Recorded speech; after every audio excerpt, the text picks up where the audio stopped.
Welcome to ComicCast issue number 186, brought to you by Dwayne's World Comics and Games, 457 East Sullivan Street in Kingsport, Tennessee. They carry comic books, graphic novels, statues, toys, and gaming merchandise, including miniature games, board games, and RPGs. Check them out, Dwayne's World Comics and Games, Kingsport, Tennessee. My name is Boogie Bentley. And I'm Adam Wade Adams. I'm Jason. And this is Gaumer.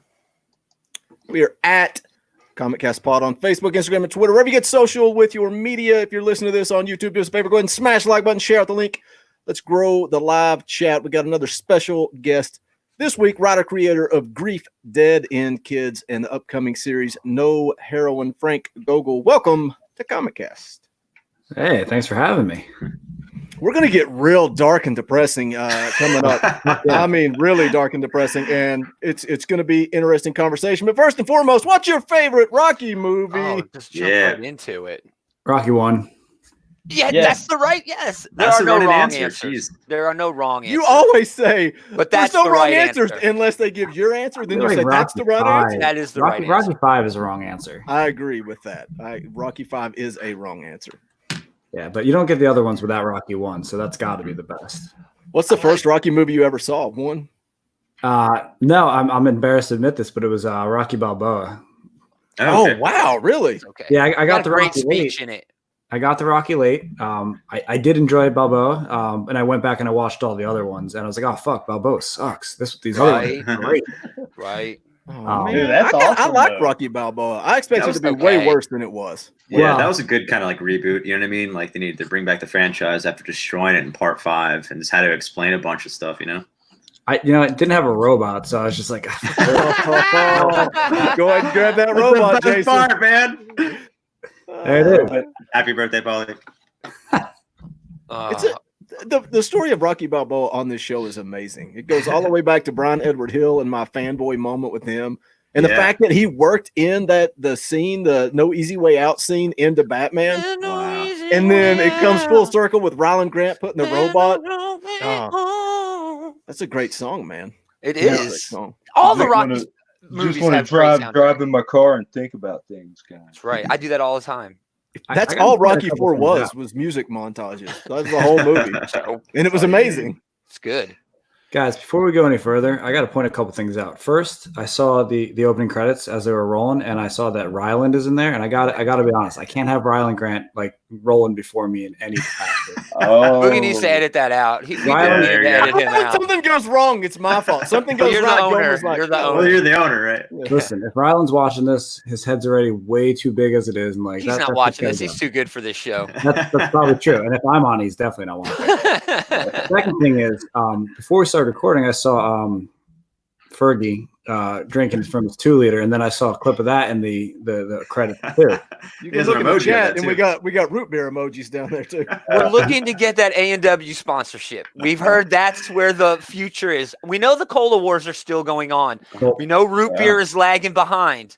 you got to cut the Adams then. He's just got to go by Adam Wade, A&W. Boom. Oh, wow. genius. How have we been If doing this you for got like aged 100 vanilla. episodes? Because we're And it idiots. takes Frank freaking Gogol to come on the show and point it out. It's right there in front of us the whole damn time. 4 Adam minutes in, Wade. and he's changed All right. everything. Come on, A&W. Throw us shoot that it. root beer ducket. I'll go back to my That's what we video want. guy and we'll shoot a video and try to get that sponsorship. Yeah. Slow You got a mo. video guy? You're pouring it all over yourself. It's got to be Fruit better than Loop that Dr. Pepper dude they got running around. He's got his own pop now. What is happening? Come Root beer on, bath. Adam. Oh. Come on, Fergie. Fergie. Oh, I cannot no, call you Fergie. I I'm like not Fergie. letting that one go. I don't like Adam Adam. Adam gets super chats for chugging. He's known for that in these parts. So it Yeah. became a whole thing. Occasionally it backfires. All Last over time. me. Yeah, I think that was last week he dumped it all over himself, which was Yeah. made for Hilarious. amazing TV. Right. if you got that on like an iPhone 11, that you could have made like a real promo. Slow-mo. Slow-mo, close up. I got. Pretty sure you can do a deep fake on an iPhone 11 now. Just put Fergie's actual face on him. Yeah, I got that. I need some kind of hip song that all these young kids will get behind. Dude, your root beer brings all the girls to the yard. There you go. Okay. No, there's never been a female in the live chat on this show ever. Ever. Hey, happy International Women's Day. Welcome to 5 Dudes Talking About Comic Books. Yeah. Hey, don't put me in a hole. Don't put me in a hole, Boogie. Sorry. Sponsored by Outright Geekery. Five dudes talking about comic books. We're right across from Five Guys and Fries. Where are we going with this? I have no idea. Let's just go I into thought comic Frank books. still had the floor. I was ready for the third thing. I'm done complaining. All things come in threes. Weird. They usually don't complain until after they get off the show. They're like, "This was the worst interview I've ever done." Worst damn time I've ever He just gets had. it out of the way right out of the gates. Yeah. I've never had a bad interview. You guys are going to do it to me. All right. Oh, that's a If If challenge. anyone can. We'll see. So Is that a challenge? let's talk more about how Ryland is so much above everybody else now. He just is like, no, I don't want to come on your show, but here's some people I know on social media. Just ask them. You're not wrong, man. He had me on a panel and he was moderating and he thought he was in charge. Like, it's crazy. Of course. That's out of his mind. I love you, Ryland. I love you. He's got nothing coming out. Yeah. Just saying, you're actually a working comic book creator. He's That's right. I got 2 books coming out and he's got none, and that's infinitely more. Oh shit! I mean, I have 1 book coming out. Oh no! That was no. We're getting back to that Freudian slip before the end of the interview. Or Yeah, was it Outright Geekery exclusive. Clever segue? What? Go ahead, Boogie. He's segueing, Boogie. The host is doing your freaking All right, job again. You know what, Gomer? Bye. Bye. Oh, Now wow. it's a show. No, Now we it's a need party. him. Bring him back. My head's bigger now. I like it. Yeah, I feel like Ryland. We could do that, and that kind of gets Gomer out of the. it does. I can kick back. All my stuff is much better looking than me anyway. Yeah, this guy just complains about his emoji. All he does is complain. I really don't know why you're even on the show. Is that Gomer. William? William was Really? complaining about his emoji the other day, and I know as soon as he gets it, he's just going to unsubscribe and leave. Well, that's why he doesn't have one. He's not even in the chat. You got to show up to the show if you want a custom emoji. William, for the duration of the show, my emoji can be yours. Yeah, William's here. Don't do that. Don't start giving away Boogie stuff. Oh, I'm not. I'm just being a nice guy. Where are you guys all at? I hear some Southern accents. I hear some. You should. Well, Are you able to guess by my accent where I'm located? All right, let me take a shot at this. Boogie, you're in Tennessee. Yep. He's already stalked us all on social Well, media. He's you looking got right the UT football helmet in the back there. Right. I'm using context. He's Sherlock Holmesing it. This big Tennessee Yeah. state outline right there. Yeah, right. Adam, you're obviously in Canada. No, I'm kidding. Gomer is obviously on Cybertron. He's got Transformers in the back. I was actually going to say that, and way to undercut me. I'm the guest, and Sorry, I know I'm stealing your punchlines. Awful. Fuck. I can just kick everybody off the show and just let you talk to people. No, don't do that. Don't do that. You don't want to be on the scene there. Kick me off first. Like I'm. Yeah, I'm it'll just be a going- black screen. This is going off the rails. Nope. So it's all my fault. I will be glad to jump on the grenade of getting kicked off. Just like Thank that you. Bruno Mars Thank song. No, I'm actually in Nashville, but I'm originally from Allentown, Pennsylvania. Okay, I know Allentown. I grew up in New Everybody Jersey. knows Allentown. You grew up in Jersey? Yeah, That's where I used to go to have all the fun. yeah. No, When I was would gonna say, leave why I Pennsylvania, know that's Allentown. where the fun Who parts goes were. to New Jersey to have fun? It's the shore. They got the people in shore. Pennsylvania. Oh, okay. Casinos. What? Yeah. That Yeah, must be where the milkshakes are that brought all the boys to the yard. Yeah. I wised up, and I live in California now, so it's Nice. Oh, nice. That's where all the action is. yeah. No, San Francisco is very, very boring. Oh, You don't have money to do anything because you're so busy paying rent. Like it's right. It's insane. Yeah. And then making comics on top of that, like I am so in the friggin' red, but it's like I'm like Black Widow up near my ledger. Do you dabble in anything else? Other than comics? No, I got time for work and comics and like my marriage sometimes. Like it's crazy. Sometimes, yeah. That's the third on the list. Yeah, yeah. She's very understanding. She's also probably listening out the door, like getting ready to bust in here and ruin this for me. So I apologize in advance. If someone tries to hand you a manila envelope, do not take it. Okay. No, I was just wondering, since you're out there, if you maybe like tried to dabble in any kind of like voiceover stuff. Like, I don't want to say Hollywood stuff, but Hollywood stuff. Are you saying he's got a hot voice? Is that what we're getting at here? I just want to help break the ice, be your wingman. Don't put words in Adam's mouth just because you think it. What is wrong with you? My voice is horrible. I would never do that to anybody. I'm surprised you guys are still airing me talking. It's nuts. I listen to all my podcasts like after they go live, and like I'm just like, no, I gotta stop doing this. But I don't know. No, I don't. Most of that's down in LA. It's about 6 hours south of here, so like, access to it is pretty limited. And between working at a startup and like the heavy hours there and the insane amount of comics time I do, like it's just, I think I've got time for like sleep sometimes. Right. I just heard about this new show, Stranger Things, that just came out. Man, yeah. Yeah, it's all right. Yeah. Give it a yeah, shot. I hear good things. Yeah. Though I saw one of the actors like in an interview the other day, and he looks way older than the kid in the season 1 promo. It's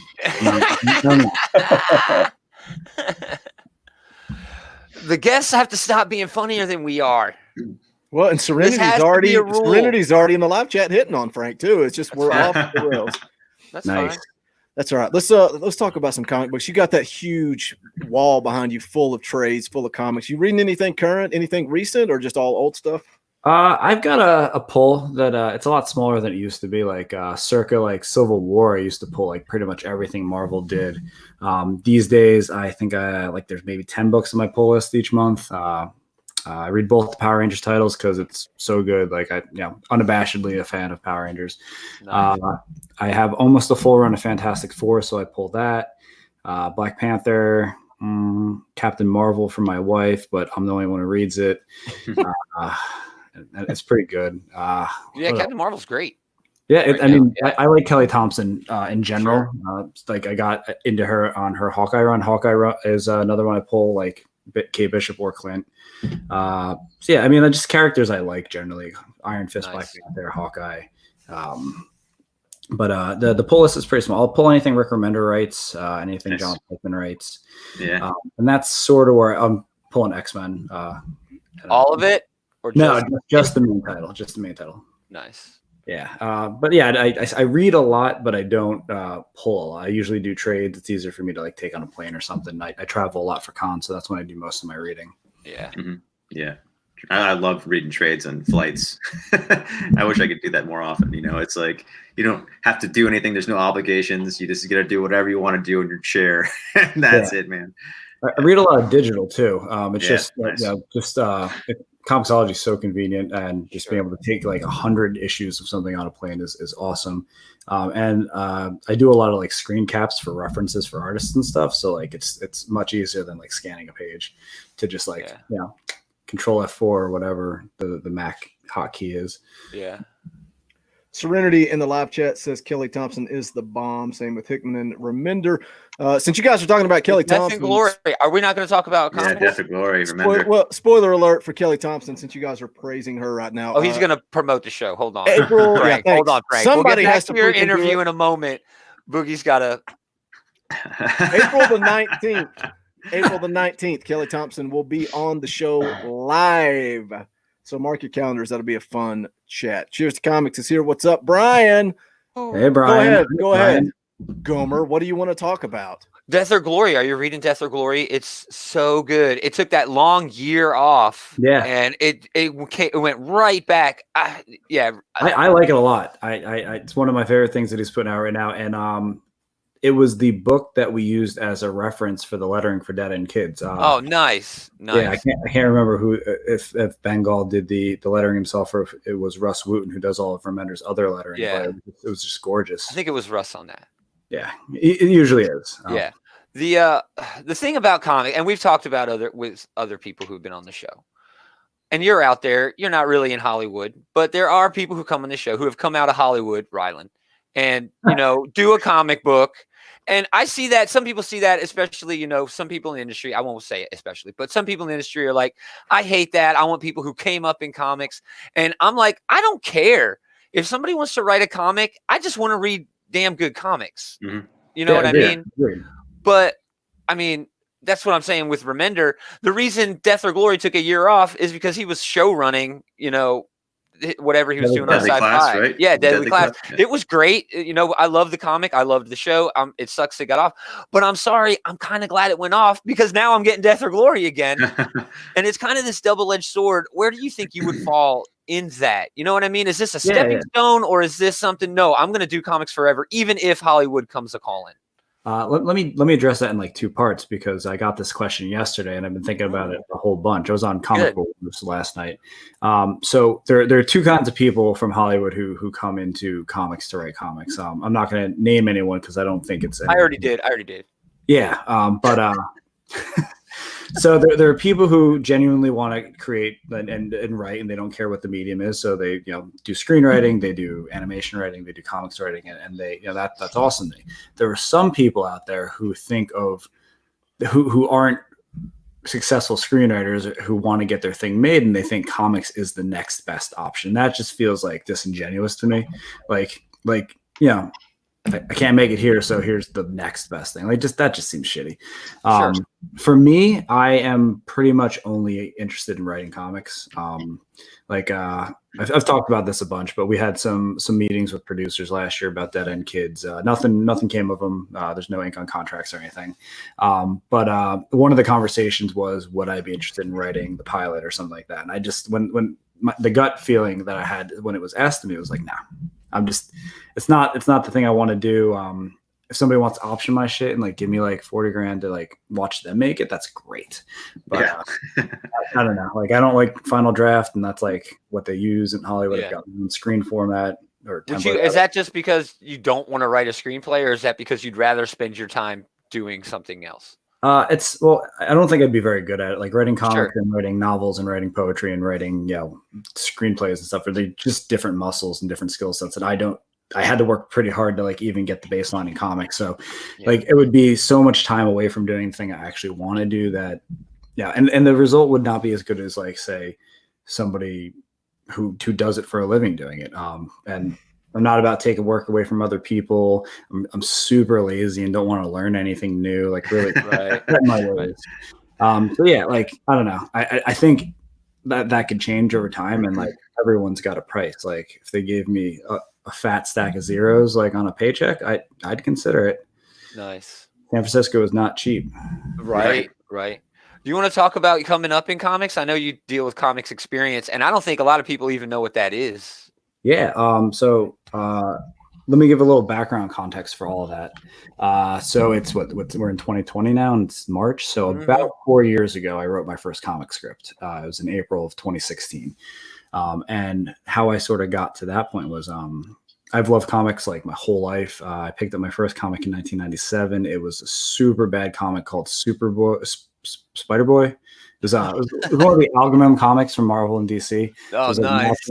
It's mashing up Superboy and Spider-Man. Yeah. And it was hot trash. I got off like the spinner rack at CVS. But like I didn't know better then, and I thought it was the greatest thing ever. I was a big fan of the Spider-Man cartoon. I was like, oh man, I can get this like every week. So I was pretty much hooked from the start. Nice. But also like to get depressing, I had like a pretty shitty childhood. Like for a number of reasons. Both my parents struggled with drug addiction. I grew up in like a really poor part of New Jersey, and like things weren't great just all around. So comics was kind of like the escapism for me. Like the cliche, like everyone has it, whether it's movies or music or whatever it is, it's like how you get away. But I would read Batman, I'd read Spider-Man, I'd read Superman, and I just never felt like I could like connect with them. Like, Peter Parker was the closest, but like Superman's perfect, Batman's a billionaire. Like they don't have junkie parents, and they don't have, their friends' parents dying because they can't afford healthcare, like real people problems. But I still loved them, and I kept reading them throughout high school. And when I was in high school, I really sort of fell in love with like literature and novels and stuff like that. And like, at some point I was like, all right, I want to write. Like I didn't know what I wanted to write. I knew I wanted to write. And just to call myself out as a complete liar, there was a point where I was like, oh, maybe I'll be a screenwriter. That obviously didn't work out. But I think I was about 18 when I decided like comics was what I wanted to do. So Civil War was about to come out. I love Spider-Man. They were doing the Iron Spider costume, and it was so much fun. Civil War was like such a good sprawling event, and it was before like events were so played out. And like I was like, I want to do this. This seems awesome and fun, and and that's where I started directing my energy. So I went to college. I got a bachelor's degree in English, a minor in creative writing, a minor in graphic design. I ran my school's newspaper, so sort of learned all about publishing schedules. Like if I thought it could help me in comics, I did it. Nice. And then I graduated college in 2010, and for 5 years I didn't do anything for comics. Like I had a couple false starts, and I didn't take it very seriously. And I started working and doing the 9-to-5 thing, and like that was life. So back in the end of 2015, I was at a really good job. They paid really well. It was a job that I was really good at. Like nothing in the world to be unhappy about. But I just wasn't like fulfilled. Like it just like I'd come home and not want to do anything else because I was tired, and it just, it's, I don't know, it was a good, bad situation to be in. And I was having dinner with my then girlfriend, who's now my wife. And she sort of said, what's going on with you? Like, what's up? Like you just seem out of it and like kind of depressed. And we got to talking, and like, it's like, I don't know, not fulfilled. I don't want to be doing what I'm doing. And so she sort of followed that up with saying, well, what do you want to be doing? And I said, after like a long, thoughtful pause, I said, I want to make comics. Like I want to write comics. And it's kind of like when like the little girl says, oh, I want to be an actress when I grow up, like, or the little kid says, I want to be an astronaut. It's like a pipe, just throwing it out into the ether kind of thing. Like 1% of people get to do the thing you're saying. And I just threw it out there, like, just to be honest, like I didn't expect anything to come of the comment I was making, but just for the sake of a moment of vulnerability, I guess. And sort of toward the end of the conversation, my wife, Catherine, she said, well, if that's what you want to do, like, what would you need to really take a shot at doing it? And I didn't expect it to go in that direction. I didn't really have an answer. And I was like, I think I would need a year to figure out, how to do it, like how to network, how to do all the various aspects, and like get like my foot in the door. And like, much to my surprise, like totally blowing me away, she's like, fine, quit, take a year and do it. We'll figure it out. And like, that's the short story version of it. Like there's a lot more going on. I really like resisted because it's a huge financial thing. Like, we lived together, we had a dog, we had a house, a mortgage. So like, it's just, it was a huge moment though. Like, cause to have somebody offer to, take that leap with you and to take on the brunt of supporting you and just, I don't know, it was pretty awesome, amazing moment. I'm eternally grateful for it. So yeah, at the beginning of 2016, I stopped working and I got involved with the Comics Experience, which you mentioned a minute ago. For anyone who's listening, watching, who doesn't know about Comics Experience, it is an online comics making school. They offer sort of like University of Phoenix kind of like online seminar, small class kind of lecturing with a comics professional. They do writing classes, art classes, coloring classes, lettering classes, comic book law classes. They do creator seminars. Like they got one coming up with Hickman that I'm super pumped about. But it's sort of like an all-in-one college style course. It costs money. It's comparable to paying for a college course, but you're working with people like Andy Schmidt, who runs the school. He used to be an editor at Marvel. He used to be an editor at IDW. I mean, this is a guy who knows his stuff. He's doing work for DC now. He's one of the writers on the Generations one-shots that are coming soon. Andy was like sort of my first mentor. Since then, I've worked with Fred Van Lente, who needs no introduction. Paul Allard, who's on G.I. Joe right now. Oh, man, that's such a good book. Yeah, I mean, I've paid for it, but I consider it like a privilege to be able to like work with these guys. And these are the guys who sort of taught me how to write and how to navigate the comics industry. And like, there's no sort of like playbook or manual for this. And like a lot of it, people have to figure out on their own. And I've been able to sort of like mainline it because of Comics Experience. So anyone listening who wants to make comics, like definitely check it out at the very least. Like I said, it costs money, but I think it's worth every penny and then some. So I took the class. In that class, I wrote a story called Embrace, about a little autistic boy and his dad, and sort of like just one really bad day in their lives. For anyone who's read any of my work, you know that that is one of the stories from Grief. And doing that story kind of unlocked comics for me. Like Andy gave me sort of the structure to take all the tools I had from all the things I had learned in college and working in like a day job, and like organize them in such a way that I could start down this like really long bumpy road to becoming a comics writer. It's comics experience like saved my fucking life. Like honest to God, like I wouldn't be here with you guys right now if I didn't take those classes. That's a lot of information. I'm trying to process everything you just said.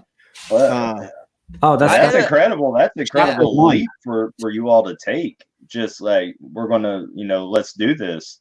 And I mean, it's incredible. And do you feel that like those style, because they're definitely not a like a cape story. You said you like the kind, you enjoy the superhero comics, but your work kind of seems to tend more towards the grittiness of life. Mm-hmm.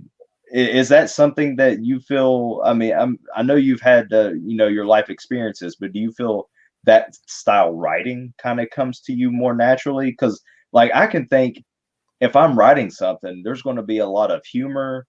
Mm-hmm. If I was to write something, there would be a lot of humor, sad, just smart alecky satire. But if I got to like a point where I needed to write something serious, I don't think I could do that. But your stuff, it's there. Yeah. So like when I started, when I sort of went down this road in January 2016, like I set down some like ground rules for myself about like how I would proceed. One of them was that I would treat it like a job. Like I would get up in the morning and I would sit at the computer from 9 to 5 and like take a lunch break. But the 8 hours I was at the computer, I was learning and writing and sort of figuring things out.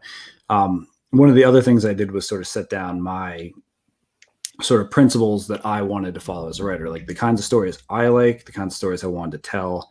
And what I landed on was that I thought the most important thing I could do, like with what I've experienced in my life and the things like that I like, the kinds of stories I like, was to tell character first stories, really dig into somebody who's going through something and shine a light on that, and then wrap that up in some kind of genre story. So like Dead End Kids is, it's a murder mystery, right? It's about 3 kids in the 90s trying to solve their friends' murders. It's little Hardy Boys. It's a little Stand By Me.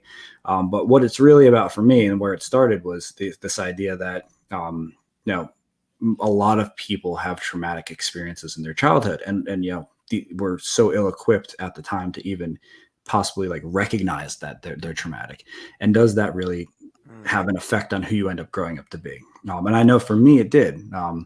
So that was like the core of the story. And then I built a murder mystery around it. And the same thing's true with No Heroin. We haven't gotten into it yet, but Kayla, the main character, she's a recovering drug addict, and she's going through this sort of period of her life where she's trying to make amends for all the people she's hurt when she was a junkie, and she's not going about it really well, and it's not working out. And then that's wrapped up in like a Buffy the Vampire Slayer kind of story. But all the character stuff comes first, and everything else is built around it.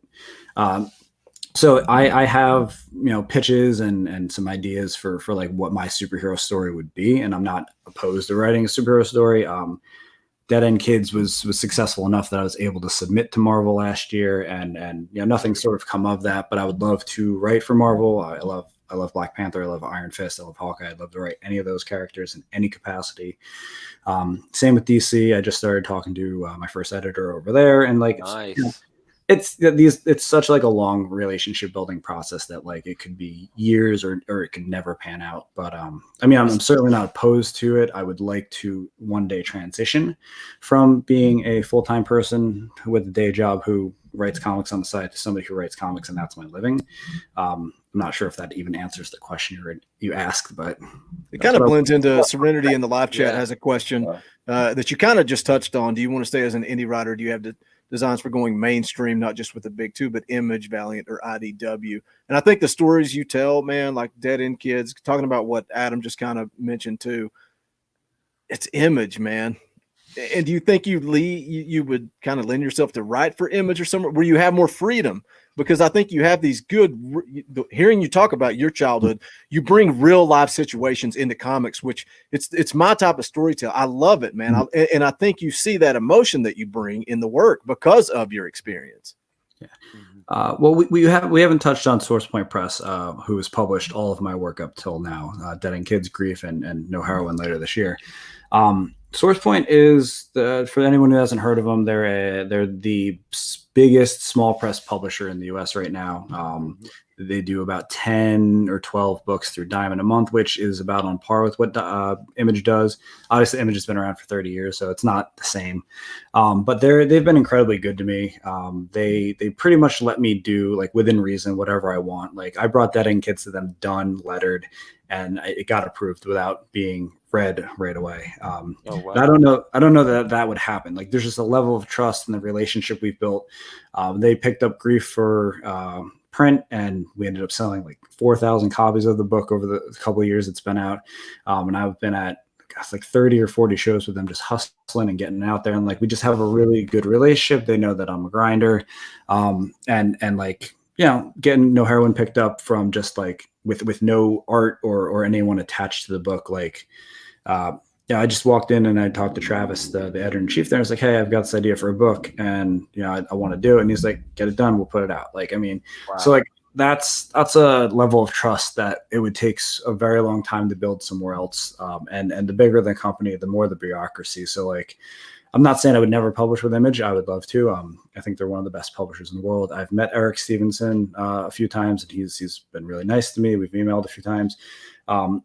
So I'm certainly not opposed to it. And the same for Dark Horse and IDW. I'd love to publish with any of the publishers who want to take my stuff. And you know, I'm always very grateful.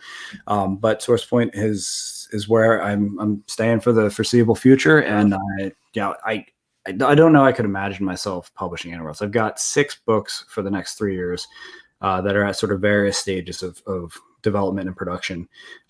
And you know, as of today, like, I imagine them all there. 3 of them already are. So nice, cool.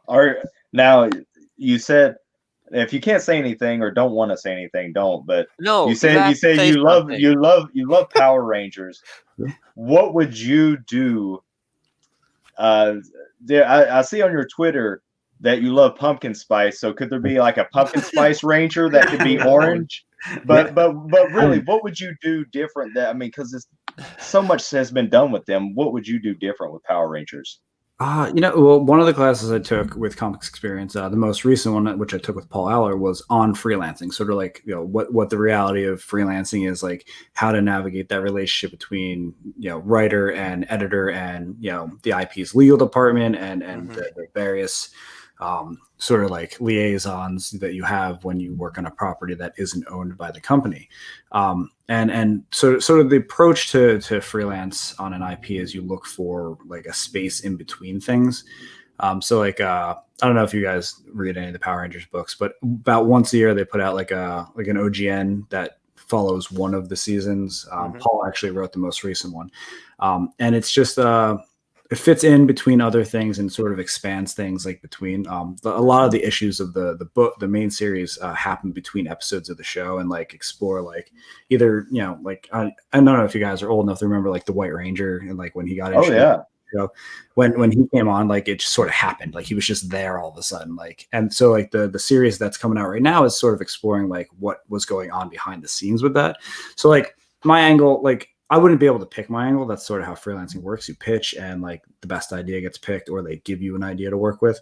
But I would definitely try to dig into like some of the stuff in between and see, like, you know, like the Yellow Ranger Trini is she's I forget the word for it, but somebody who's scared of heights. Like maybe like a story around, you know, that aspect of her character or something like that. You just look for the opportunities that are built into the property already.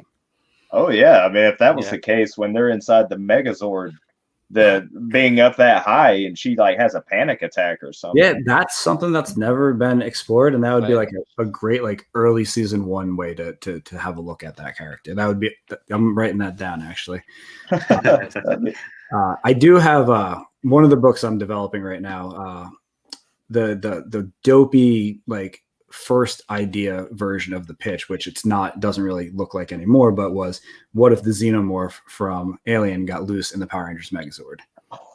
Nice. That'd be fun. that story turned into something very different in the long run, but I may not get to tell Power Rangers, so I'm always gonna do my own version just in case. Right. I always wanted to see Kraven the Hunter versus Predator. Always that'd be like a lot of fun. That's amazing. Like that just flips the idea of Predator on its head, because then the Predator is the hunted. Right. I'm writing that down too. You guys want to keep going? All right, cool. What if, I don't know. Just the image that flashed in my head was the Megazord ends up in Mega City 1. And you just got like Dread crossover.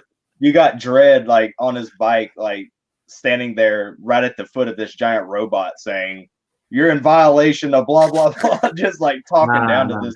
He's writing him a parking ticket. Yes. I mean, we got what? We got Terminator versus Transformers coming up, right? I'm so excited for that. Yeah. All those versus books sound so dumb to me, but then like the show is always amazing. The Power Rangers Turtles one is amazingly great. good. It's so good. That is my favorite book right now. Ryan Parrott, who writes the Power Rangers series and writes that book, is he's down in LA, and I've got to talk with him a bunch of times, and he's been super cool to me. And he told me a little bit about what's coming up, and like I'm really excited. Like a very little bit, but it's nice. Such a good book. It's the only book I have experience on. There's a lot of them. Yeah. The first two series of Batman Teenage Mutant Ninja Turtles, so good. I was kind of cool on, but that third one that hit, it was just so much fun. So much fun. Especially when the characters started merging together. It was on a half shell. Yeah, it was just so much fun. So good, dude. Yeah, crossovers. I used to hate them. I used to think they were dumb, but now I'm like, give me more. Like, where's my Dream of Genie meets like, I don't fucking know, Bewitched or something. Yeah. Yeah. Little Nick at Night verse, you know. Yeah, totally. Nice. Nick at Night. Did you say Nick at Night verse? Yeah. Nick a shared universe with all the Nick at Night. Yeah, that was the channel. I think I watched Welcome Back, Kotter on that. I should have changed the subject before. You should have. You should have taken that pause. I was trying to be nice and let everybody talk, and then Adam's like, "Oh, did you say Nick at Night? Let me tell you about my favorite Nick at Night." It all leads to Welcome Back, Kotter. I'm trying to be nice, and man, it's all about Gilligan versus like Darren Bewitched, like Darren versus Gilligan, or Darren versus Darren. Like get both actors. Like snap. Like that He-Man book where it's all the He-Mans from the different universes. Yeah. Look out, dude. Now you're on to something. That's right. Yeah. Yeah. He's got the TV multiverse. I could totally see Darren and Gilligan bouncing off each other. I smell Eisner. Fonzie versus the Munsters. Adam Sandler versus Munsters pretty cool. Heathcliff versus Garfield. Now you're getting too deep. Now it's like a Roger Rabbit thing. We're gonna need CEOs having lunch to make sure this book happens. Did the Ghostbusters and did Filmation's Ghostbusters ever cross over with the real Ghostbusters? I think all the Ghostbusters crossed over at one point. Did they? Yeah, recently. The $1 Million Man versus Inspector Gadget. Oh, there we go. $1 Million Man. That's nobody anymore. Right. That's how much my healthcare costs. Right. Yeah. Right. Or your rent out there. Jeez. Yeah. Not even. All right. What's after? Do we have to talk about No Hero before I ask what's coming after No Hero or No Heroine? Yeah. So all right. So I actually have the first copy right here, so you guys can check it out. Nice. It looks way better in real life than it does. My camera's backwards, so I can't. There we go. It's dope. It's Ahmed Rafet did the cover for it. He did some of the variants for Dead End Kids last year. He's working on a book with me that I'm not going to talk about. But Ahmed is incredibly talented, so everyone listening should go check out his Instagram or his Twitter and stalk the hell out of his art. But No Heroine is it's my love letter to Buffy. I surprisingly haven't gotten very into it. I'm a huge Buffy fan. It was the thing that made me want to tell stories most. Nice. I just think Joss Whedon's just a fantastic storyteller, and like, I mean, he's like the modern version of Stan Lee with Peter Parker. He just tortures the shit out of his characters for my entertainment. So I try to channel a lot of that. But No Heroine is it's sort of like Buffy, but if Buffy was like a real piece of shit drug addict. It's sort of very punk rock, Monster Hunter book, but sort of at its core, it's about this girl Kayla, who is a recovering drug addict. And her friend goes missing, and she has to sort of save him from a gang of drug dealing vampires, sort of face, her addiction and all that up front. And sort of along the way, she starts to realize that like being sober isn't the only thing that, like, it's not the only thing she needs to do to sort of make up for all the pain she's caused when she was a junkie. She just wants to get home, like get back to her mom and like, be a family again. And she's got a really long way to go, and she's got a lot to figure out. This it's coming out this summer. It'll be out in June. It'll be in previews in April, so next month. I think the official announcement will come like right at the end of this month with like the order information and everything. And I'm fucking amped for it. Like, if you like Dead End Kids, if you like Grief, like this is much better. Like, I apologize for the quality of it. But no, this is my favorite thing I've ever written, and I think that it's about an important topic. Addiction is, obviously, we've talked about this, is something that's like affected me very personally for a big part of my life. It's also still affecting the country. Yeah, well, that's the thing. Like, it's probably the thing affecting the most people in this country, and like so few of us realize like how it's, because we don't talk about these things, right? We talked about it for like a week and a half, and then everyone stopped. It was very weird, because it is, man. It's just a terrible thing. It's impacting everybody's being touched by it. Yeah, and especially in the Midwest and in the South, like where I grew up in New Jersey, it was like super poor, and like like a lot of my really good friends growing up are either addicted to drugs, in jail, or dead. Like it's really a problem. And like we don't sort of like talk about the whole addiction process too. Like a lot of pop culture focuses on like the addiction part. Like you got movies like Requiem for a Dream that really focus on that, and then like the rehab and rehabilitation part. Think movies like 28 Days with Sandra Bullock, which total not those two movies don't go together at all. But there's a third part to the cycle, and it's the recovery part, and we have almost no media about it, like at least that I'm aware of. I'm sure there's some, but this is like the hardest part for these people, and the representation of addiction in pop culture sort of swings one of two ways, right? You've got these overly sympathetic, feel sorry for these people, sort of like it's not their fault kind of views of it, like it's a disease, they can't do anything about it.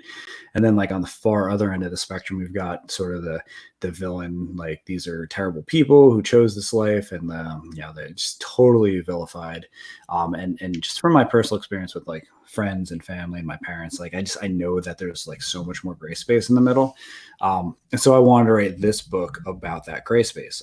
Kayla she's a recovering addict. She's done some real fucked up shit to the people she loves, and now she's been clean for 90 days, and she's really trying, but she's just not doing it the right way. She's doing the right thing for the wrong reasons. So she's clean because she wants to get home, not because it's the thing that she needs to be doing. And she's just looking for sort of a quick fix. And like, it's a story about somebody realizing that there's not just one step and like this all goes away. Like you don't wipe the slate clean just because you're doing the right thing now. Like there's a lot more to fix. So I mentioned the stories about Kayla trying to rescue her friend who's been, kidnapped by these vampires. She's just she has to come face to face with the fact that like the reason she's doing it is wrong. The guy she's trying to save, Sid, is another recovering addict who's further along in his recovery and has the sort of structures in place to help somebody else out with their problems. But she relies on him. So she's not trying to save him because it's the right thing to do. She's trying to save him because she thinks without him she'll fail. And like it's an example of somebody doing the right thing for their own reasons. And that's just the encapsulation of like how Kayla operates. And this first issue is her sort of coming to terms and realizing that she's not a very good person and like that she's got a much longer road ahead of her. And this is only 3 issues, right? Yeah, I try to keep. You're gonna have to do more. You're gonna have to do more. Dude, just from the first issue, the lead character is layered and complex, and you've touched on it so much how she's layered and complex. I want to explore all of it, and maybe you can do it in 3 issues, Frank. Maybe you can. We'll see. It feels like an ongoing. I'll let you know after I read the 3rd issue. Yeah, I mean, after the first issue, it feels like an ongoing. It feels like you can write about this forever. Exactly. You know? Exactly. So that's the feeling I got. I have structured it in such a way that there can definitely be more. Good. I try to keep my series short because, as famous as I feel, I'm still a relative unknown. Dead End Kids was 3 issues. This is 3 issues. And the reason for that is because it's so much easier to ask people to invest $12 in. Absolutely. Yeah. Well, I know with Grief, I've turned that on to 3 or 4 people who hadn't touched a comic book since they were little kids. Yeah. Because that's the kind of book Grief is. Anybody can get into it. Anybody can understand what's going on. And I gave it to 2 people and I told them, this is where comics are now. It's not all capes and tights. It's not little kid stuff. This is what comics are doing for the most part. And I gave that as an example. And they're reading, regular now. And Grief's on Comixology for like $6.99. Yeah, like $7. It's like nothing. And you were nominated for a Ringo, right? For best anthology. That's true. So I actually handle all of the digital publishing for SourcePoint Press. That's sort of just how I contribute to the whole. And I set those prices and I put everything at 50% to make them accessible. It's just awesome. It's my view on things. So yeah, Grief's on there for super cheap. Dead End Kids is going to be on there soon. We had to sort of rework the files to make them. Well, the trade for that's out later this month, isn't it? Yep, comes out on the 25th. The pre-order window just closed, and like pre-orders were super strong, like way higher than I expected. And Grief was nominated for a Ringo in 2019. We lost to Where We Live, the Image anthology for the Vegas shooting. So you could lose to worse books. Sure, with a message. Yeah, very happy for those guys. I know a lot of people were involved with it. Am I a little bitter? Absolutely not. Exactly. But, we knew that was going to win when it was announced. You know what I mean? And rightfully such a great, rightfully so. I was very happy. I don't know. Can you guys see my hand? There's so here's not nominated, here's nominated, and here's winning. Exactly. It's such a small difference. I'm super grateful that people took the time to vote for me. That's what matters. And we're gonna get Grief's been sold out since July of last year. I've got some copies that I own, a small stock of them, but for all intents and purposes, it hasn't been available for about 8 months. And the Ringo Nom got us a second printing. So that's if you're listening to this now, I think it'll be in the April previews with No Heroine. So now if you guys want to check out No Heroine, you can also check out Grief too. It's gonna read Grief, Serenity. Trust me. Read it's gonna have a new cover. It's gonna have a new cover. Nice. Oh, cool. Yeah, it's the same cover but inverted. So I was about to say it's such an iconic cover almost. Yeah, it's all over my feed. It's all over everything. Or at least it was for. I wanted to keep the spirit of the cover without getting rid of Danny's art because Danny Martins did such a good job. But I also wanted to reward the people who bought the book originally. So this was sort of the happy difference. So we inverted the art. So now the sky is really red and foggy looking, and the dove is black, and it looks dope. I think it's going to sell better now with the different cover. And I, like I said, I just wanted to let people who bought the book first know that I appreciate that and let them have their own special piece of it. I like how you combined the soups kind of style and also the drug angle with the one short story that had that guy who could literally fly when he took heroin, unless he thought he could. Gravity. They don't even really go into it. He gets high. Yeah, exactly. But he was I can fly. It's a superpower. I'm not imagining it. And then his mom and him get into a car accident. And he always keeps a bag on him, even though it's been clean. Just he feels it's safer there, with him, And I used to do the same thing with cigarettes before I quit. I always had them on me, but I'd never touched it, until there was broken in my pocket. Then I tossed them. But yeah. So then he's the guy in the car accident is had to, he wanted to take a bag to fly his mom to the hospital because there was no time to call a helicopter, but the ambulance got there in time and it was fine. But she was so disappointed in him for doing that. She didn't want him to visit him in the hospital. Yeah. So that was, and then it just ends. You're just like, oh man, it's full of short stories like that. But yeah, Grief is just great, man. You know, Grief is inspired, and you got Grief 2 on the way, right? No, with more nice. artists. You've got to do another one. Yeah. But it's thought been about so successful. You could have a dozen artists on this thing I know. and really blow it up, Frank. I've You thought should about team it. up with what's his name from last week and make 3-panel Grief. Right. I thought about it for a while, and I've actually had a few conversations with Source Point about it. And I'm one sure of, they want Grief too. one of the options we were going to explore was me sort of curating a new short story collection to sort of prop up new talent. That's interesting. I do a Christmas story or a holiday story every year, and like we thought about maybe just doing like a holiday version of Grief, but like that seems like a bad idea. That'd be cool. I think that's when people need to know about that the most. You know, Yeah. during the holidays. That's a time when people need to know that they're not alone in the way they're feeling. I always give it away for free on Twitter to anyone who wants it around Christmas. Yeah.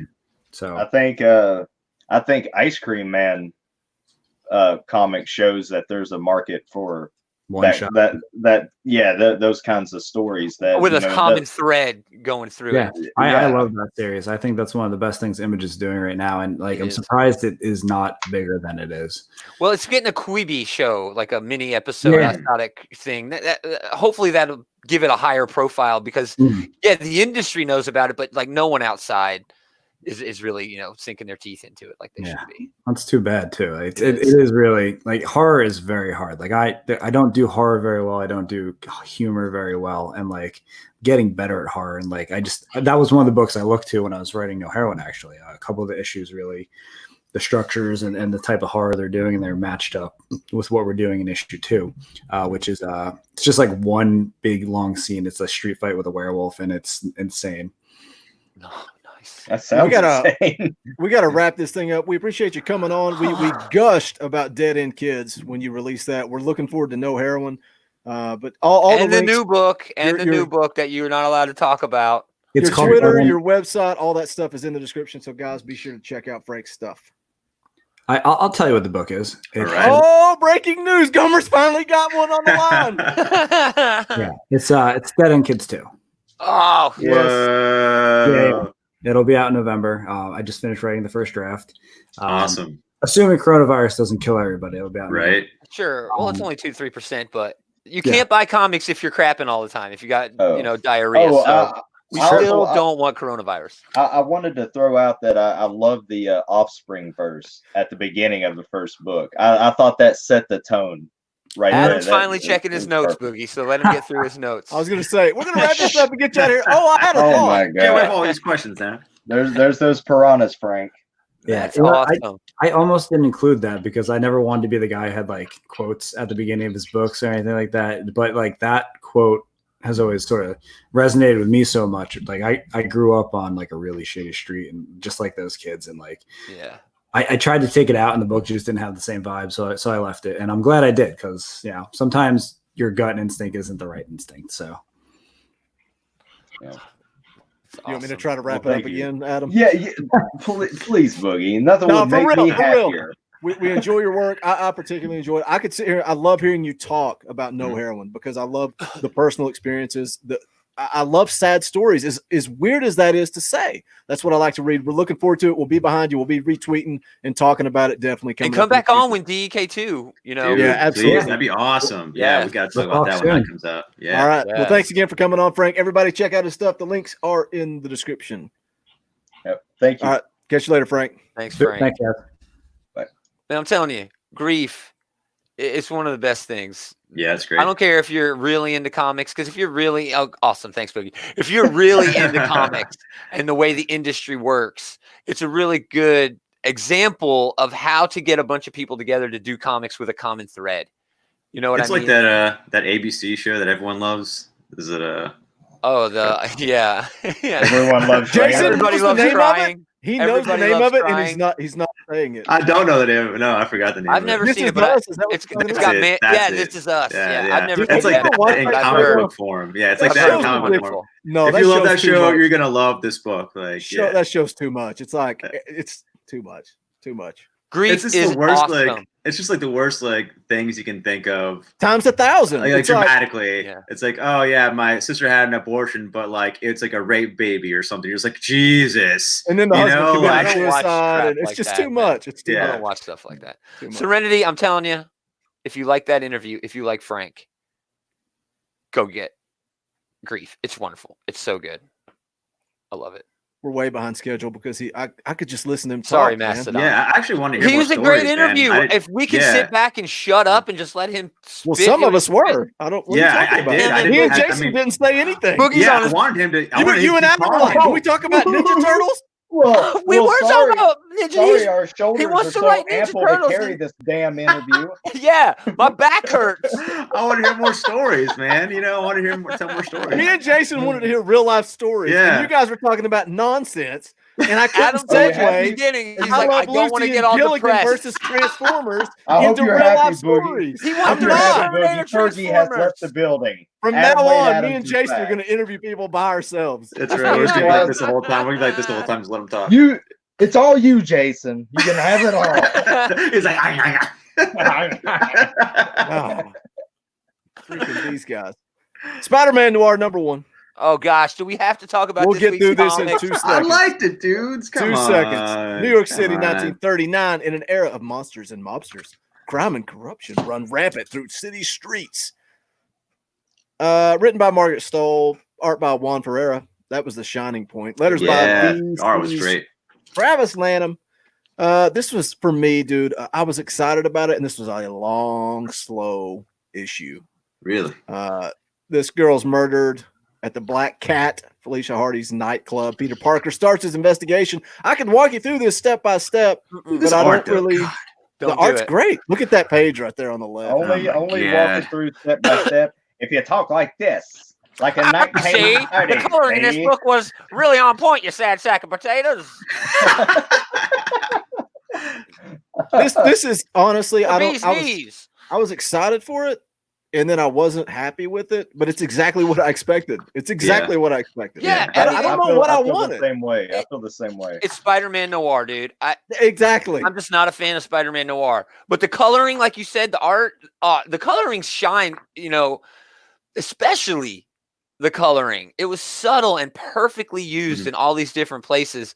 But yeah, the coloring was dope. The whole grayscale, whatever. I'm about to Oh, bury sorry, myself. Venomized Ryan. Oh, yes. Venomized I apologize Ryan. to you, Ron. They tell me to shut up. It's Sorry. okay. I'm about to bury myself, but I like the art. I like the way it looked. I love this era. In time, I love the music and stuff. It's the bee's knees. But It I wasn't felt good, like though. it was too wordy. It was. It was Yeah, I way don't know. too I didn't think wordy. it was too wordy, but like I feel like it's not satisfying because it didn't answer anything. Like we don't know who that red person was, the one with the red hat or whatever, the red costume that kept bumping into him for some reason. And one time, you know, also is always in the background. The And commies. you don't know who that is. I'm just I don't know. Then they got to find the scientist and this like sister's murder. Yeah, I didn't understand how going to solving. Germany. I didn't understand how solving that murder is going to help Peter Parker / Spider-Man solve the horrors of World War II. Yeah, I didn't there's a lot of understand loose that ends. at all. You know what I mean? But Aunt it May doesn't feel implied- satisfying. They needed a lot like someone. This needed to be less is more, and they needed a lot less. They just needed to get into that detective Spider-Man noir. I think the art should have carried it harder than all that dialogue, or they should have leaned into the dialogue. Oh, see, Yeah, see, man. see, get my Tommy gun. You sad sack of potatoes. Tommy gun wizard, she. See, I felt like it You're was this racist. long. I felt like it was this long, slow read, and then at the end they promised, "Oh, we're going to go on an adventure now for issue 2." Yeah, yeah. Some of us are, some of us aren't. I Hey, wish I'm it not would have picking stayed this in the up. city, man. I don't want to see him go international. this seemed fine for a Spider-Man Noir book. They've already done the city in Spider-Man Yeah. Noir, so it You know what makes the sense. best thing for to them- come out of this book is? That emoji that I've got in the chat. Yeah. As a Speaking of- emoji. Speaking the of best team thing. ups, they should have thrown Yeah, the I'm more Rocketeer. Skeletor than anything. Throw the Rocketeer in this book, it would have been gold. Oh man, that'd be cool. Spider-Man Noir versus They're Rocketeer. doing the World War II thing, Boogie. That might be a. I hope they don't bring too much Marvel into it. What are they going to bring in? Red Skull Noir? Right. You know, what are they going to bring into it? The thing is, Like I thought they Adam said said, like Hydra The Noir. time frame, the art, everything about this, I was excited about. And then Yeah. I want to see the wasn't Germans like satisfied. invade New York City or whatever city he's in. You know, I I wanted the want Germans to something be there already. fantastic. I think like that's that, I didn't coming. want them to I go think- somewhere else. I wanted them to be there. I think that's coming. Well, yeah, Yeah. I don't know. Yeah. I don't know. Let's move on. Good review, Yeah. guys. Yeah. Strange Academy #1. Yeah, we got Scotty Young, Humberto Ramos, Edgar Delgado. So how about this discovery? We got the blue M&M on there. It's one of the Come on, kids. man. The blue That's M&M. racist. That's Wow, racist. it's so true. That's racist. He's a troll. I didn't even notice that. This It's is the so blue true. M&M. This book touches on the kind of racism that you're perpetuating right now. Can you be This is racist blue against an M&M? They were talking about how all these Yeah, preconceived notions Well, about I mean, who people are. They do have Yeah, a that's Dormammu true. there. yeah, Dormammu kid. Yeah, Yeah. Blue Dormammu M&M's Jr. a or blue whatever. M&M. Oh yeah, they were all about the judge a book by its cover, and Exactly. it's an ice giant, kill it. It's a Dormammu, kill it. I mean, this Yeah. is just Harry Potter with magic. You know, Boom. Whoa, Marvel magic. whoa. It's Who's Marvel that? Harry Potter. X-Men Marvel Harry Potter. and Harry Potter. It's the X-Men meet Harry Potter Yeah, is what it I is. guess. Yeah. You But I guessed. mean- That's exactly what it is. To Yeah, me, they did team up. That's Harry Potter, anyways. Though they're a former It's team. more- you know, yeah, they Marvel- mentioned Harry Potter Yeah. in this. Yeah, Yeah. yeah. Well, I don't It's- think by words. Oh, they're but going to Doctor Strange's academy and all the kids with magical Which, I mean, X-Men. and once again, everyone brags about continuity is so good in Marvel. Marvel's all continuity; they never change. What is Doctor Voodoo doing here in these strange Avengers or whatever? You know, like what is Scarlet Witch doing? Savage hanging out with Avengers. magic. yeah, that's- exactly. Like Who She cares what I about was saying. continuity? this I exactly, thought- Nobody Exactly. has continuity. Yeah. This This is is a I book. outside Yeah. continuity. This is like Yeah. a little kid's book. yeah. If I knew a little kid Wait, who wanted to stop. get Wait, into Marvel let Comics. Jason Yeah. get into it before we This- start arguing. Oh, my There's bad. nothing to go I thought he into, was you know what I mean? over. Yeah, His yeah, there's voice nothing got to go so into. high pitched. Can he get any more high pitched? He has to because you won't shut up. He's got to be like, let me finish. Yeah, man. And there's nothing to talk about. It's just a bunch of like kids, you know, are recruited to this magic school, and then they gotta, you know, work together or find a way to work together because they have trust issues with each other. And you got like, you know, the Thor kids from Asgard, and they're, you know, being total bros. And you know, you got cool characters too, like you know, Scarlet Witch, Magic is here, Brother Voodoo. Yeah, You know, don't this is these- just out of continuity fun. And it's good for like Gomer said, I would recommend this to any kid out there, you know, or maybe even a Harry Potter fan. For me, I've never seen a Harry Potter movie or read a Harry Potter book. They're okay, dude. They're okay. Yeah, The I books hear are better. that, but That's- I'm not that's like I my- like magic stuff too. But I mean, you know, I'm That's my argument. I like this, but I'm Let it not going finish, to continue Boogie. reading it. I was trying. would've- You would. I would have bought it more. Adam's like, as you they- guys are as they arguing. Let did me jump in online. here. It's like, don't these people have something better to do? Then what? Then come teach at a school? What's Yeah. wrong with that? Yeah, it They should have need been. side Oh, gigs. oh, and I'm missing it. Who? No, who is this? Who can tell me who that is? Is it Brother Voodoo? No, I think that's the- a student. Oh no, the- that's the cook. They said he's the chef or Is the it janitor cook? or some shit. Oh, are they just like like Draco on the chef. automatons? Jason Aaron did a book called Wolverine and the X-Men years ago where it was the Jean Grey school and it was epic. It was awesome. I loved everything about it. This was not that. Okay. This was a hand holding through the Marvel universe. And this was like a pilot episode. They want to give you every single corner of what they're going to explore without exploring that entire room. And that's fine. I'm okay with that. It's just not for me. Yeah, who are It's these just not for demon me. things? I mean, I don't know, I think Adam's Scotty Young giving did a book Scotty report? Young What did a is he great doing? job though of like making these new characters. You know, that's cool. I'm happy for Scotty Young for creating this little world and these new characters. That's cool. And I'm sure they'll probably be popping up in continuity further on, especially for things he's going to write later on in the future. You know, I mean, yeah. Hey, speculators. There you go. First appearance. Dude, this would make There you go. this would make a perfect animated series.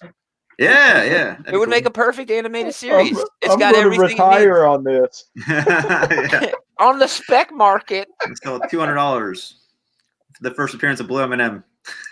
I'll tell you, if you give me a Robbie Reyes Ghost Rider hanging out with this kid Dormammu, that'd be a cool book. Or like even Robbie's little brother. He's not doing anything, Yeah, You know? he doesn't even have a family. Robbie's Yeah. all hanging out in right? He's just by himself in a house. Is that what's going on with his little brother? portable beans because they don't know how to use the stove, waiting on his brother to get home from saving the galaxy. Quote Gomer, jerk. he doesn't even have a family. He doesn't. Robbie's all hanging out in space. Can we get onto a turd? I think we're going to have some arguments about this next one. Steer the ship, Boog. King of Nowhere, Gomer. Dude, I've been trying to make a comment for 10 minutes. Whatever you all want to do, we can move on. He's still reviewing Strange Academy. Sorry, Boog. Yeah, I got nothing to say. It was a terrible book. It was awful. Wow, really? Designed for kids. It Designed for 3-year-olds. It is kids. Yeah, absolutely yeah. waste of time. No, my point that I tried to make for 10 one. minutes is you saying it was aimed at kids, which I agree, but we also compared it to Harry Potter. How many freaking adults do you know that love Harry Potter? It's not. You're not wrong. I mean, I think that was like after like so many years. I think after the fourth movie, it finally became for teenagers or adults. When the first three were straight up kids movies. You know what I mean? So it's true. It just thematically, this could go there eventually. It could get pretty dark. You know? No, I prefer the first movie. Adam, did you not like this book? Not really. I didn't care for it. I thought some of the characters were cool, but aside from that, I thought it was like at the beginning where they're fighting each other. It's like, oh, it's Dormammu. It's like, don't you think? Common sense, there'd be these weird people showing up. You're at a magic school, but their first instinct is blah blah blah, fight, kill them, attack. Yeah, that just shows how much they have to overcome. No, the storytelling just seemed too tropey. Yeah, I was gonna say tropes. Yeah, and again, that's because it's for little kids. Yeah, everything's tropey. Yeah, it was tropey as. But it didn't disguise those tropes, you know. But I mean, like it's out there. It's still it's nothing saying like a kid's book it can't be read for adults. It's all ages. People of all ages can love this. Right. And, Exactly. My problem with this was not that problems that Adam had, or even I think the problems that Boogie had with it. It's that it was too much like a pilot episode. I don't need my. I didn't really have a problem with it. I was being very sarcastic. I don't have a problem with knowing what the Marvel universe is. You know what I mean? If you show up with a Dormammu kid, you don't have to tell me he's a Dormammu kid. I know by looking at him, that's a Dormammu kid. Same thing with the Ice Troll. Same thing with those Asgard kids. Sure. I look at their text bubbles. I know exactly who they are because I've been around Marvel. This book was not written for that guy. No, it's an intro for somebody who does exactly. It's an intro, dude. You got to do that for every first, though. You know what I mean? No matter what, like guaranteed, your editor is going to tell you. You got to say what's happening, who these people are, where they're from. Especially in a book like this. Yeah, like because it's somebody's first comic book, so you have to. Which as much as it sucks, because all of us who comic fans who read stuff constantly are just constantly updated with the same crap. You're just like, I know, but it's just how it is. As bored as you guys were with that, the live chat is bored of us talking about this. Yeah, his name probably. They are. No, they are. But I do want to say that Scotty Young. Ron, this is the best comment we've ever got on this show, and it's the truth. I do want to see Scotty Young and Ramos are having a great time working together. They're doing a great job. Collaborations guaranteed. You can tell that in the script. Scotty's like, oh yeah, we'll have a Doctor Strange come out of a portal with like a big tentacle monster, and then Ramos has fun with it and makes it a bunch of other kind of combination of Cthulhu and a bunch of weird animals. Like, so they're having a good time. It's a good book, but it's not for me. King of Nowhere, number one. Oh, I just want to say the kid's name is Doyle Dormammu. So what is that? Does that mean Dormammu is a last name? And if so, what is Dormammu's first name? It's like Mario and the Mario Brothers. Of our great interview, we should make his first name Frank. Okay. Frank Dormammu. When he comes up, we'll have to remember, Adam. King of Nowhere. W. Maxwell Prince was the writer. Tyler Jenkins illustrated it. Hillary Jenkins colored it. And Andworld Design did the letters. Thanks, Andworld. Oh, yeah. It's on Boom Studios. W. Maxwell. Nice, dude. That's way better than mine. I didn't have any variants in my shop. That's a dope cover. W. Maxwell Prince, of course, writes Ice Cream Man. He also wrote a book called The Electric Sublime, which I am a huge fan of. Tyler and Hillary Jenkins are hitched. They're a married couple. And they've worked on Grass Kings, Boogie. I know you're a fan of Grass Kings. I never did finish it. There's a lot to it. They also did Black Badge, which is a great little Boy Scout comics. Great. Our lead Dennis wakes up in a world that makes no sense, but he thinks he's dreaming. He goes to North Waharic. It's a sign, and they move some of the letters. Thank you, Jason, to spell nowhere.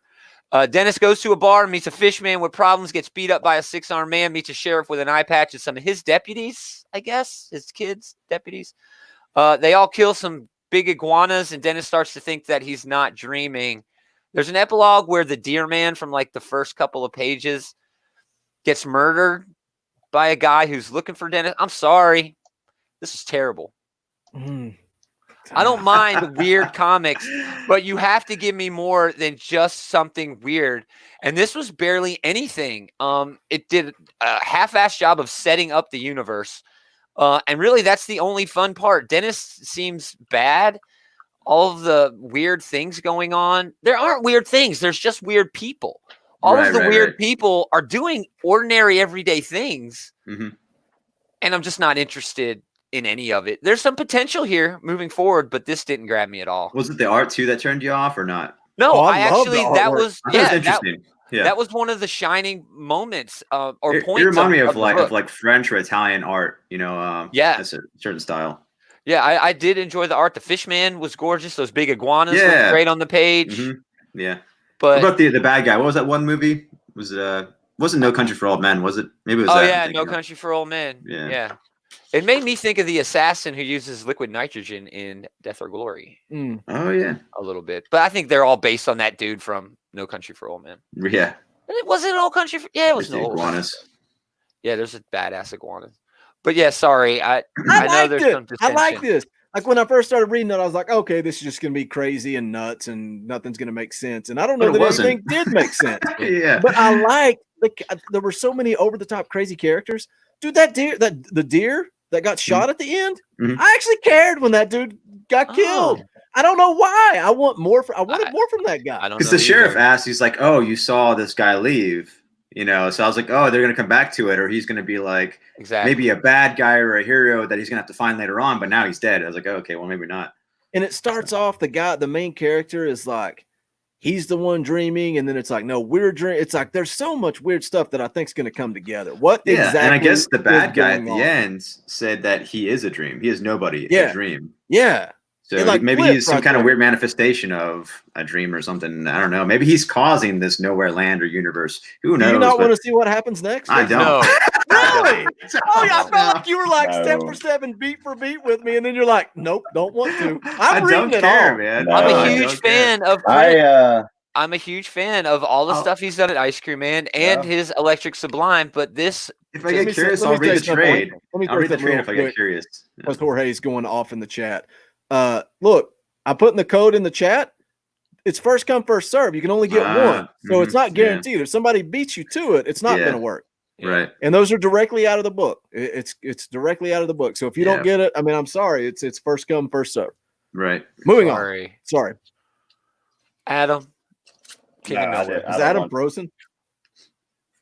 I wouldn't be shocked. Am I frozen? Can you hear No, me? you're not. You're No, No, not. you're okay. You're okay. Um, no, I didn't. I don't think it was. This just did not do anything for me. I followed it. I like the art. I just the story. It just felt like a dude in this. It was like Orange Cassidy just The greatest wrestler on earth. going through this, just strolling through this weird place. But I feel like it didn't really go somewhere that made me that I want to see what happens. It was all right. I just didn't care. Well, you guys were all wrong, so that's okay. We can move on. Good. Let's get into some random reviews presented by Yeah. SpinWizComics.com. Shout out to SpinWiz Comics. They also have Dead End Kids available on their distribution platform. Nice. So check that out. But their goal is to Definitely. allow readers to find great content and for publishers, these small publishers, to gain awareness and grow a fan base. They're working on an app and they're working on print on demand. So check them out. They are on Twitter or also at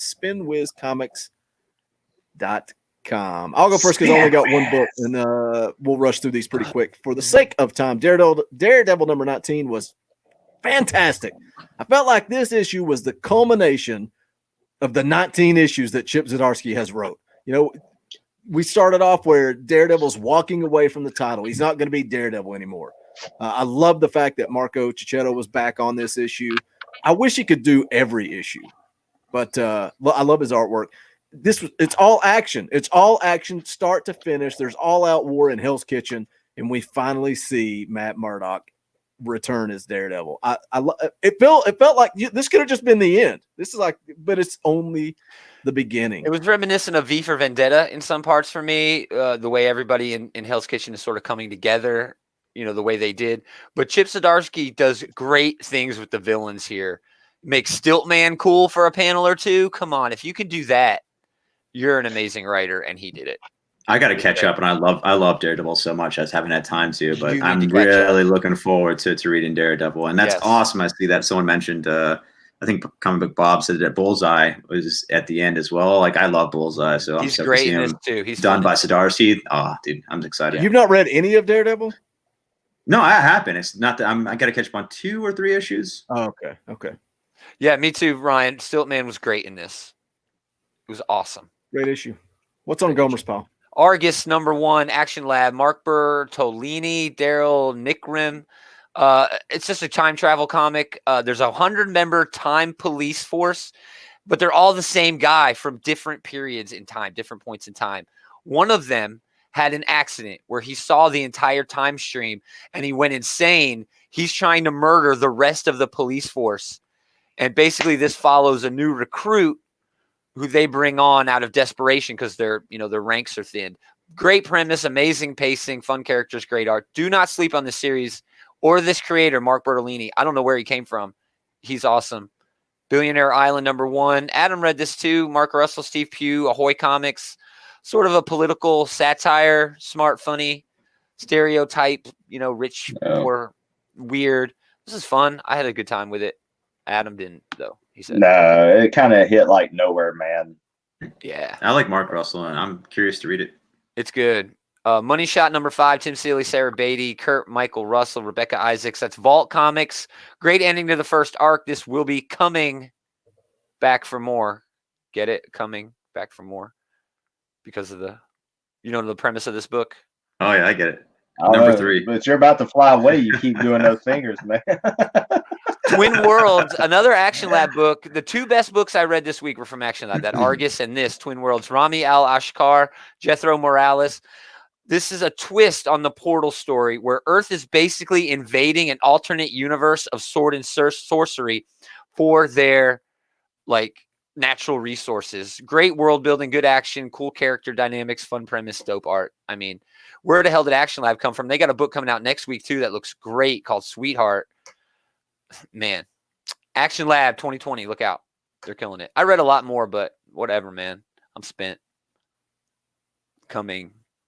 Jason, you got anything? Yeah, dude, I read the new Batman. I thought it was incredible, dude. I loved it. This is my favorite issue so far. For me, Tinia's done an okay job, I thought, so far. A lot of things were hit and miss so far, but this issue got me. This is the one to pick up if you're curious about getting back on Batman. Pick up the newest issue. Had a great time.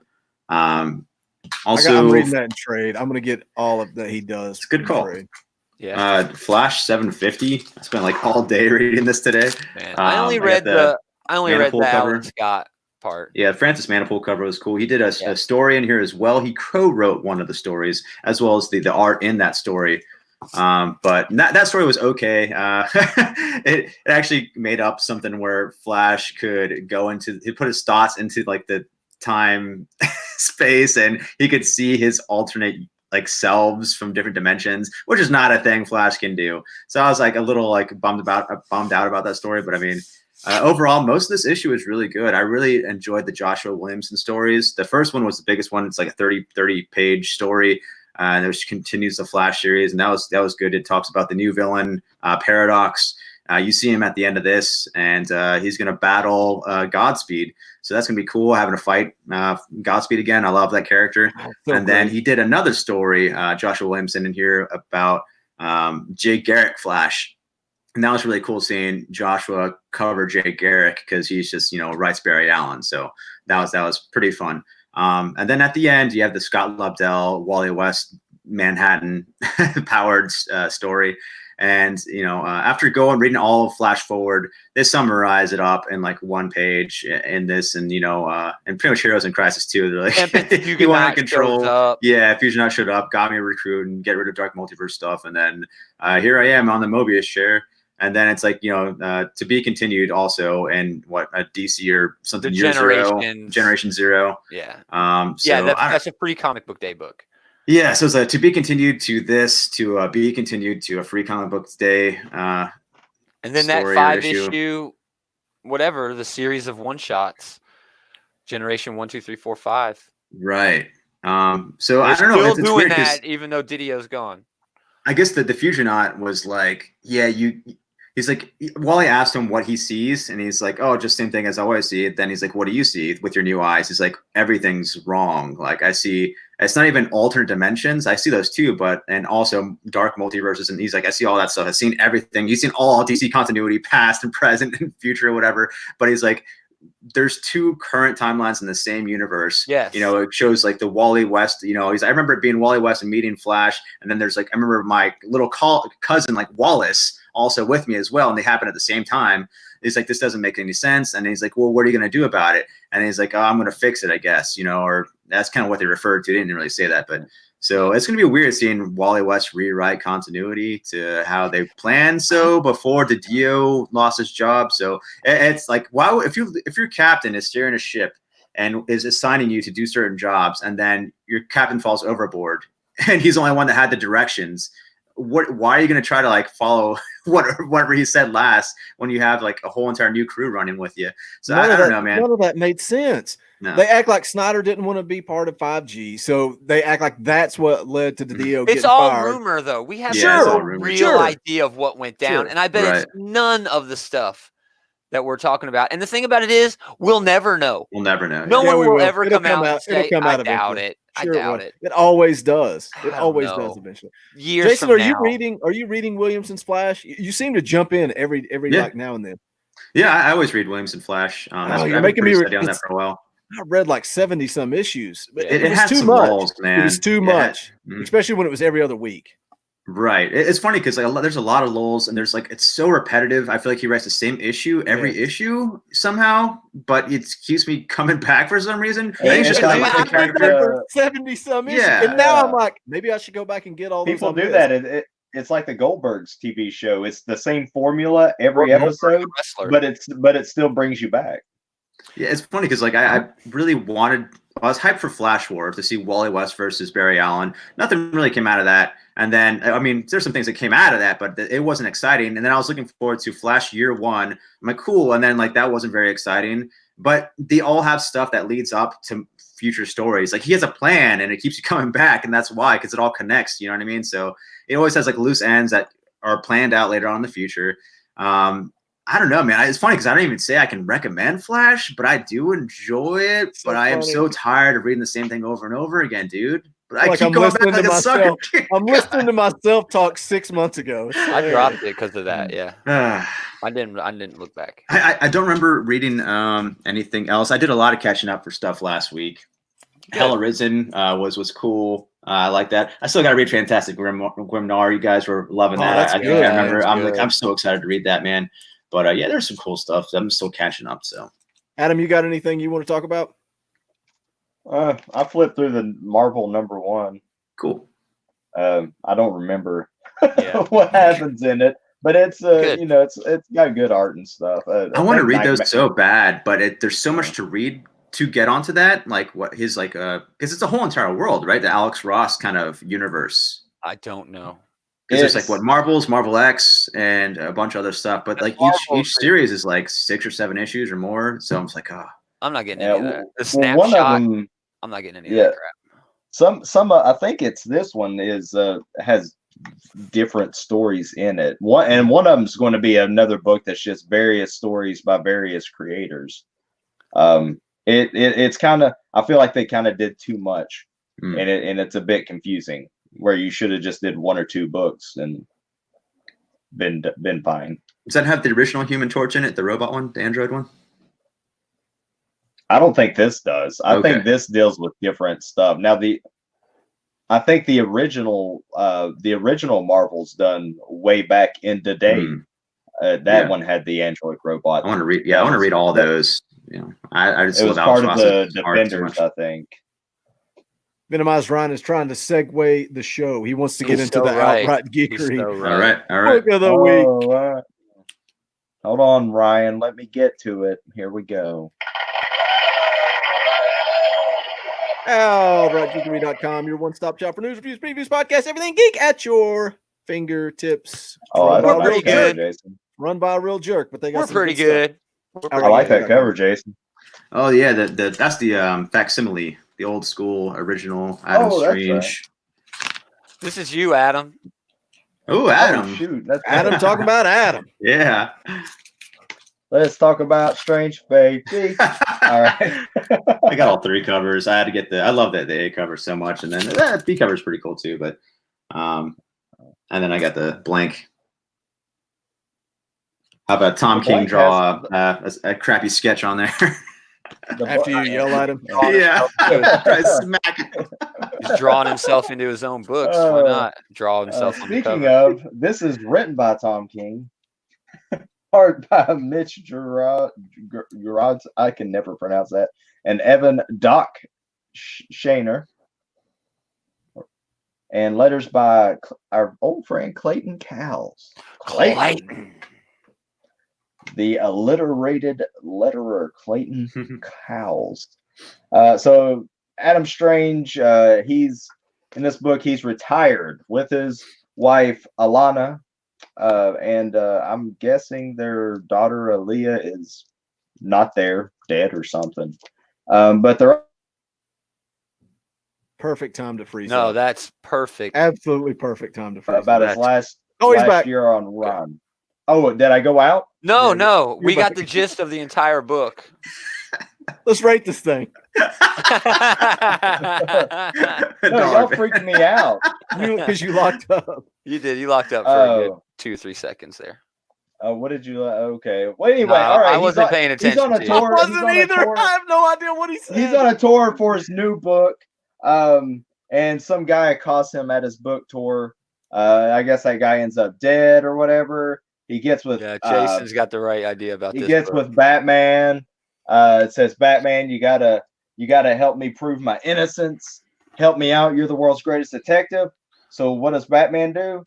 He sends Mr. Terrific to go help him, and we are off on another Tom King murder mystery. Can I ask a question? Do An it. honest question, and I want an honest freaking answer. This book went exactly like we knew it would go, and all of you were going to rip on it, but all of you voted for it. So what's wrong with you people? I do not agree with that sentiment.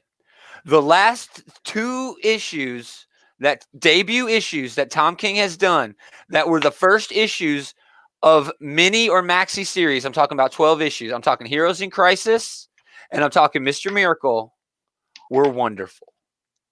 And I've said it before on this show, as much as I gripe about Tom King on his long-form Batman run, the man does damn good work with his character deconstruction on Miracle shorter runs. Overrated. You can say that. I loved it. I don't think it was overrated. I love Mr. Miracle and Vision, and those are the only things Vision I've ever loved by Tom King. All the rest I don't like, or I think it's mediocre or extremely hyped up. I actually liked Heroes in Crisis. I didn't. I did too. I liked Heroes in Crisis more than Mr. Miracle.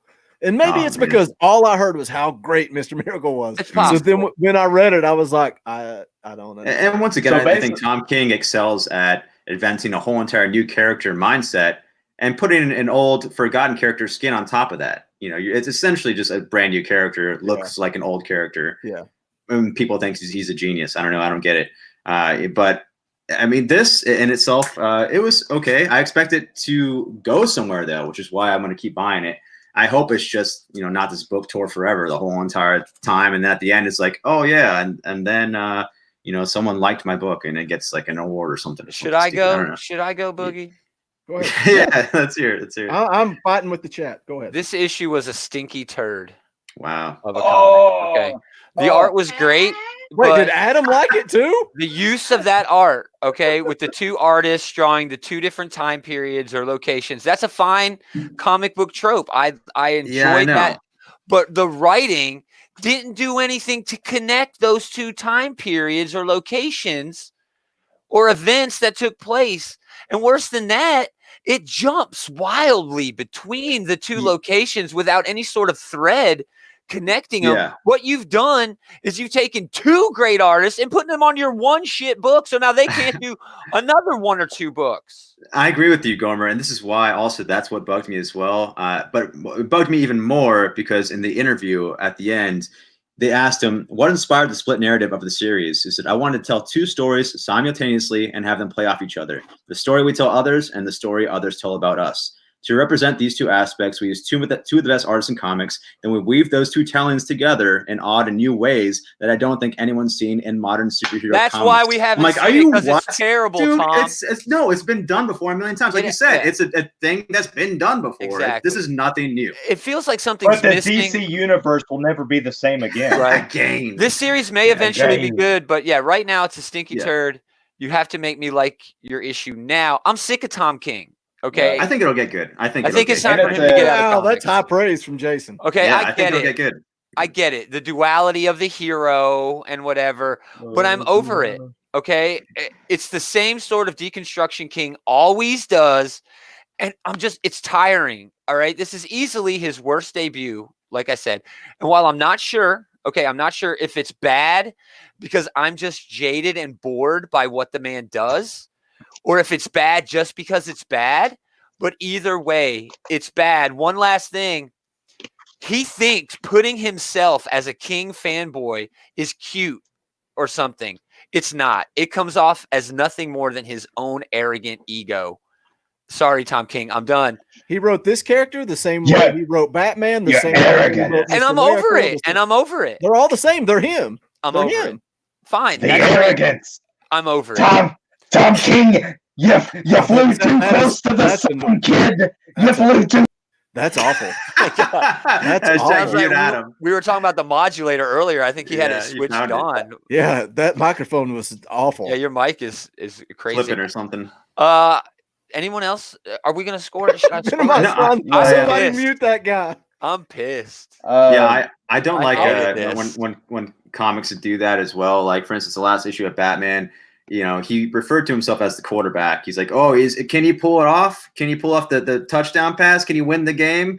And then Kite Man represented the audience. He's like, "Oh, well, I don't think so. This guy kind of sucks." And then you have Batman that represents kind of like the King fanboys, like, "Oh, you'll see, he'll do it. I believe in it." It's like, all right, man. But he does this in all his comics, and here you see him like, "Hey, can I sign your book?" It's like, really, we're gonna do a book tour, and like your fans coming up to you, and he's one of the fans. Yeah, that too. Holding on to his Sheriff of Babylon and Mr. Miracle and Batman. Like, come on. He had a Batman shirt on, but right. Oh my gosh, the arrogance. I don't think it's arrogant. I think it's just lame. Maybe he's just that unaware. Yeah, he knows. He knows. He knows. I can't the art in this. I'm just done. If it wasn't for giving Clayton Cowles a paycheck, I would say take all the words out and let's just keep the art. Yeah, I agree. The with art was Bob. amazing. No, Especially that it was two different styles, two different artists for both sides of the story. That's the only thing that I liked, and I put it at $1.99 because of that. Discount bin. You cannot put it on the discount bin with that artwork. I already said this.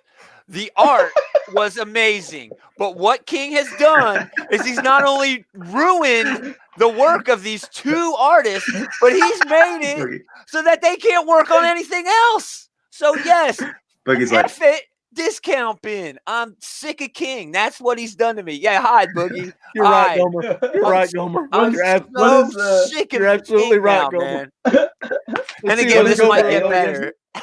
Gomer emojis. Again, this might get better, but it's not. I think it's gonna get better, man. I'm not really intrigued either by the story where I'm like, I gotta find out what happens. Another reason I'm mad, because I was talking shit about Tom King's entire Batman run, and the reason I was doing it is because his smaller runs, Vision, Mr. Miracle, Heroes in Crisis, I liked all those quite a bit. Even their debuts, it pulled you in. It sucked you in. This was just very disappointing and bad. It's like I've already been here. I didn't like seeing Batman in here. Me neither. I didn't like seeing Fair Play at the end. That's your cliffhanger. Yeah, that's your cliffhanger. Mr. I'd rather see Fairplay Detective shows up. Chimp. No you know? shit. No, yeah, exactly. Oh my god. I'm gonna have to kick Gaumer off the show. Hashtag demonetized. Oh, Frank already did. I forgot to. Yeah, I stopped saying the F word. I do appreciate the effort. We've welcome. dropped it down. Thanks. Did anybody else rate it? Gaumer's extremely passionate. I hated this so much, and I was so pissed that I hated it. I really wanted to like this. You said Mr. Fair Play. You mean Mr. Terrific, right? Yeah. $2.99 for me. Mr. T. Oh wow. Adam. $1.99. I'm happy being alone. I'm happy being in that minority with the discount bin. Venomized Ryan's got my back. Yeah, Tom King, if you're watching this, I'm sorry, but our top rating is $3.99. Just I don't want you to think anything weird, you know. He sits around depressed with his wife watching ComicCast. I'm sure he probably stays away from all media. I wouldn't blame him. Yeah, I wouldn't. Yeah. His wife stroking his hair, saying it's okay, they probably read the wrong book. It wasn't your book. Yeah, it was the original. It was the mystery. Sounds better than what he wrote, Adam. Let's get those root beer emojis in the chat. If you want to use the custom ComicCast emoji, oh, thanks, Ryan. You can join the channel. Thank you, Ryan. For 99 cents a month. Gain access to the emojis. Venomized Ryan with a $5 super. Thank you, Bob. Thanks, Bob. Yes. And I'm okay with deconstructing comics. Watching is my favorite thing, and that's what it does. It not only deconstructs comic books and characters, but the fans and the industry in very subtle and unique ways. This did not do that. Okay, this was nothing close to what he did with Vision. And to deconstruct a character, Miracle you need to have the character Crisis. have an actual personality and character to begin with. You can't just make one up and say you're deconstructing him. You know what I mean? That's especially in a shared comic universe where you're using a character that has 50 plus years of continuity. You're just erasing all that, clean slate. No, take that shit over to Image, bro. Right. Okay, take that over to Image. Sorry, Boogie. I'm very passionate about. Then again, you know what? I'm okay. I'm going to let it go because it's Black Label. It is Black Label. Oh, it is alternate universe. No, it's Black Label. They had the one scene, the one panel of him and his old lady doing it, which and the guy's head blown off. And a guy's head blown off. It didn't work. And a guy's head blown off. So it had violence and sex in it. So it is, it's for sure. It felt forced. It felt like, oh, this is Black Label. Let me go ahead and put this R-rated stuff that I'm allowed to put in my comic. Whatever. I'm sorry. And that's his way of getting away of alternate universe. You can do that. Say this is a deconstruction of the character because it's not the real Adam Strange. In Heroes in Crisis, there's a scene where Lois Lane is walking out of the bathroom wearing a Superman shirt, and she looks super hot. It is 1,000 times more hot than anything that went on in here. And I'm sorry. The stuff that Wally did to those dead folks in Heroes in Crisis, when it's that panel when you're real far away in the cornfield, that's 100 times more violent. Yeah. Then that head blown off. That should have been Black Label, and because that would have been forgivable, because then you wouldn't have had to make Wally West be the savior of the universe again or whatever, Like, and then you could have been like, oh, that's Black continuity. Label. That didn't mean anything. It wasn't in continuity. But the fact that it was in continuity, like, it just effed everything up. And there wasn't one dildo joke.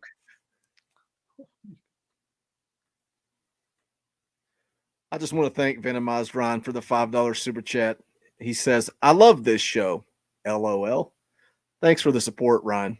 That's going to wrap it up for ComicCast issue number 186. For Gaumer, for Adam Wade Adams, and for Jason, I'm Boogie Bentley.